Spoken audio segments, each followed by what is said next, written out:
Hi everyone, it's Mrs. Dauphiné. I'm here to read some of the book, The One and Only Ivan, with you. And I have my two sons with me, Lucas and TJ, and they're going to help me along. We're going to start on page 60. Change. Stella is the first to notice the change, but soon we all feel it. A new animal is coming to the Big Top Mall. How do we know this? Because we listen, we watch, and most of all, we sniff the air. Humans always smell odd when change is in the air, like rotten meat with a hint of papaya. Bob fears our new neighbor will be a giant cat with slitted eyes and a coiled tail.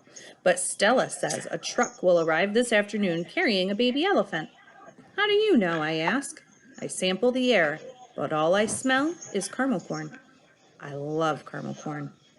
I can hear her, Stella says. She's crying for her mother. I listen. I hear the cars charging past. I hear the snore of the sun bears in their wire domain. But I don't hear any elephants. You're just hoping, I'd say.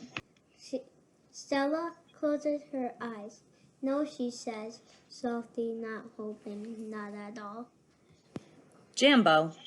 My TV is off, so while we wait for the new neighbor, I ask Stella to tell us a story. Stella rubs her right front foot against the wall. Her foot is swollen again, an ugly, deep red. If you're not feeling well, Stella, I say, you could take a nap and tell us a story later. I'm fine, she says, and she carefully shifts her weight. Tell us the Jambo story, I said. It's a favorite of mine, but I don't think Bob has ever heard it. Because she remembers everything, Stella knows many stories.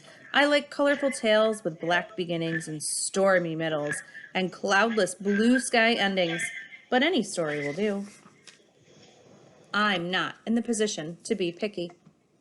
Once upon a time, Stella begins, there was a human boy. He was visiting a gorilla family at a place called a zoo. What's a zoo? Bob asked. He's a street dog. A smart dog, but there's much he hasn't seen. A good zoo, Stella says, is a large domain, a wild cage, a safe place to be.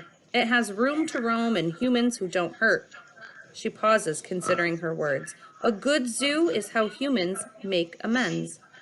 Stella moves a bit, groaning softly. The boy stood on a wall, she continues, watching, pointing, but he lost his balance and he fell into the wild cage.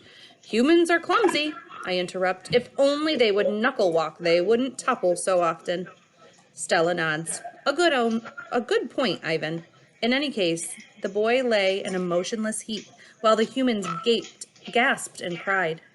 The silverback, whose name was Jambo, examined the boy, as was his duty, while his troop watched from a safe distance. Jambo stroked that child gently. He smelled the boy's pain, and then he stood watch. When the boy awoke, the humans cried out, "Stay still, don't move!" Because they were certain, humans are always certain about things, that Jambo would crush the boy's life from him. The boy moaned. The crowd waited, hushed, expecting the worst. Jambo led his troop away. Men came down on ropes and whisked the child to waiting arms. Was the boy all right? Bob asks. He wasn't hurt, Stella says, although I wouldn't be surprised if his parents hugged him many times that night in between their scoldings. Bob, who has been chewing his tail, pauses, tilting his head. Is that a true story? I always tell the truth, Stella replies, although I sometimes confuse the facts. Lucky. I've heard the Jambo story many times. Stella says that humans found it odd that the huge silverback didn't kill the boy. Why, I wonder, was that so surprising? The boy was young, scared, alone. He was, after all, just another great ape. Bob nudges me with his cold nose. Ivan, he says, why aren't you and Stella in a zoo? I look at Stella. She looks at me. She smiles sadly with her eyes, just a little, the way only elephants can do. Just lucky, I guess, she says. A new neighbor arrives from the 4 o'clock show. When the truck comes lumbering towards the parking lot, Bob scampers over to inform us. Bob always knows or what's happening. He's a useful friend to have, especially when you can't leave your domain. With a groan, Mac lifts the sliding metal door near the food court, the place where the deliveries are made. A big white truck backing up to the door, bleaching smoke. When the driver opens the truck, I know that Stella is right. A baby elephant is inside. I see her trunk poking out from the blackness. I'm glad for Stella, but when I glance at her, I see she is not glad at all. Stand back, everyone, Mac yells. We've got a new arrival. This is Ruby, folks. 600 pounds of fun to save our sorry butts. This gal is gonna sell us some tickets. Mac and the two men climb in the black cave of the truck. We hear noise, scuffling, a word Mac uses when he's angry. Ruby makes a noise too, like one of the little trumpets they sell at the gift store. Move, Mac says, but still there is no Ruby. Move, he says again, we haven't got all day. Inside her domain, Stella paces as much as she's able. 2 steps one way, 2 steps another. She slaps her trunk against rusty metal bars. She grumbles. Stella, TJ. I ask, did you hear the baby? Stella mutters something under her breath, a word she uses when she's angry. Relax, Stella, I said. It will be okay. Ivan, Stella says, it will never, ever be okay, and I know enough to stop talking. Stella helps. The men are still yelling. Some of the yelling is at each other, but most of it is at Ruby. We hear scrambling, pounding, shifting, the side of the truck shudders.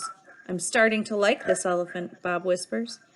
I'm getting the big one, Mac says. Maybe she can coax the stupid brat out of the truck. Mac opens Stella's door. Come on, girl, he urges. He unties the rope attached to the floor bolt. Stella pushes past Mac, nearly knocking him over. She rushes as best she can, limping heavily toward the open back door of the truck. She catches her swollen foot on the edge of the ramp and winces. Ooh, blood trickles down. Halfway up the ramp, she pauses. The noise in the truck stops. Ruby falls silent. Slowly, Stella makes her way up the rest of the ramp. It groans under her weight, and I can tell how much she is hurting by the awkward way she moves. At the top of the incline, she stops. She pokes her trunk into the emptiness. We wait. The tiny gray trunk appears again. Shyly, it reaches out, tasting the air. Stella curls her own trunk around the baby's. They make soft, rumbling sounds. We wait some more. A hush falls over the entire Big Top Mall. Thud, thud. Step, step, pause. Step, step, pause. And there she is. So small she can fit underneath Stella with room to spare. Her skin sags, and she sways unsteadily as she makes her way down the ramp. Not the greatest specimen, Mac says, but I got her cheap from this bankrupt circus out west. They had her shipped over from Africa. Only had her a month before they went bust. He gestures toward Ruby. Thing is, people love babies. Baby elephants, baby gorillas. Heck, give me a baby alligator and I could make a killing. Stella ushers Ruby toward her domain. Mac and the two men follow. At Stella's door, Ruby hesitates. Mac gives Ruby a shove, but she doesn't budge. Doggone it, get a clue, Ruby, he mutters, but Ruby isn't moving, and neither is Stella. Mac grabs a broom. He raises it. Instantly, Stella steps in front of Ruby to shield her. Get in the cage, both of you, Mac shouts. Stella stares at Mac, considering. Gently, but firmly, using her trunk, she nudges Ruby into her domain. Only then does Stella enter. Mac slams the door shut with a clang. I see 2 trunks entwined. I hear Stella whispering. Poor kid, says Bob. Welcome to the Exit 8 Big Top Mall and Video Arcade, home of the one and only Ivan. She brought